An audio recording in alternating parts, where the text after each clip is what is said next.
Taiwan open আন্তৰ্জাতিক athletics চেম্পিয়নশ্বিপত অপ্ৰতিৰোধ্য ভাৰত প্ৰতিযোগিতাৰ দ্বিতীয় দিনা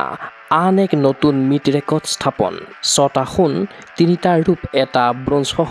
মুঠ 10টা পদক দখল ভাৰতৰ পদকৰ সংখ্যা 16টালৈ বৃদ্ধি টাইৱানৰ চিৰাজ চহৰত সগৌৰৱেৰে অব্যাহত আছে টাইৱান অপেন আন্তৰ্জাতিক এথলেটিক্স চেম্পিয়নশ্বিপ 2025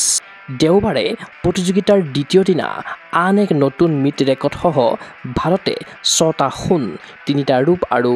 1টা ব্ৰঞ্জসহ অৰ্জন কৰে মুঠ 10টা পদক প্ৰতিযোগিতাখনত দেওবাৰে নতুন চেম্পিয়নশ্বিপ ৰেকৰ্ডসহ ভাৰতে পুৰুষৰ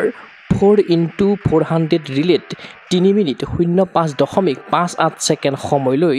দখল কৰে সোণৰ পদক সোণজয়ী দলত থকা সদস্যসকল হ'ল টি সন্তোষ কুমাৰ ধৰমবীৰ চৌধুৰী বিশাল টি.কে. আৰু মনু টি সাজু চাইনিজ টাইপে এথলেটিক্স সন্থাৰ উদ্যোগত চলি থকা প্ৰতিযোগিতাখনৰ দ্বিতীয় দিনা ভাৰতক সোণ উপহাৰ দিয়া আন খেলুৱৈসকল হ'ল ক্ৰমে মহিলাৰ জেভলিন থ্ৰ'ত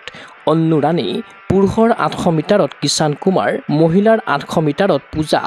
400 মিটাৰ হাৰ্ডলছত ভি ৰামৰাজ আৰু পুৰুষৰ জেভলিন থ্ৰ'ত ৰোহিত যাদৱ ৰূপজয়ী ভাৰতৰ খেলুৱৈসকল হ'ল মহিলাৰ লং জাম্পত চাইলি সিং পুৰুষৰ 400 মিটাৰ হাৰ্ডলছত যশস্বী আৰু মহিলাৰ 800 মিটাৰত টুইংকল চৌধুৰী আনহাতে মহিলাৰ লং জাম্পত অৱতীৰ্ণ হৈ ব্ৰঞ্জৰ পদক আজুৰি আনিলে অঞ্চি সুজানে উল্লেখ্য যে ভাৰতীয় এথলেটিক্স দলটোৰ মেনেজাৰৰ দায়িত্ব পালন কৰিছে অসম এথলেটিক্স সন্থাৰ সম্পাদক গীতাৰ্থ গোস্বামীয়ে ইফালে প্ৰতিযোগিতাৰ দ্বিতীয় দিন পৰ্যন্ত সামগ্ৰিকভাৱে ভাৰতৰ পদকৰ সংখ্যা 16টালৈ বৃদ্ধি পালে এতিয়ালৈকে ভাৰতে মুঠ 12টা সোণ 3টা ৰূপ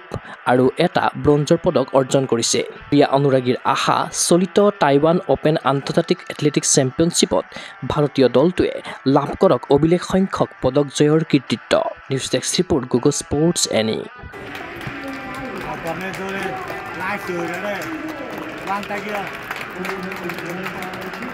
hôn hít cái huy chương này cho đến mót với Hoàng rồi cho đến mót anh em cho đều xè cái huy chương này trước này đấy đúng không đấy xè ra thấy mày cứ nhắm vào mồm mày thấy nó không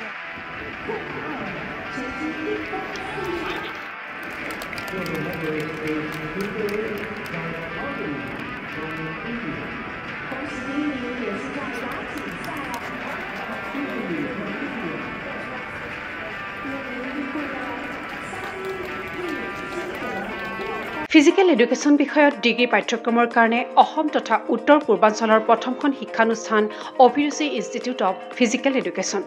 2 বছৰীয়া physical এডুকেশ্যনৰ BPEd পাঠ্যক্ৰম আৰু 4 বছৰীয়া BPES পাঠ্যক্ৰমৰ বাবে নামভৰ্তি চলি আছে বিতংকৈ জানিবৰ বাবে আজি যোগাযোগ কৰক যোগাযোগৰ নম্বৰসমূহ হৈছে 9435100098 7002233540 8876521098 website www.aipguwahati.in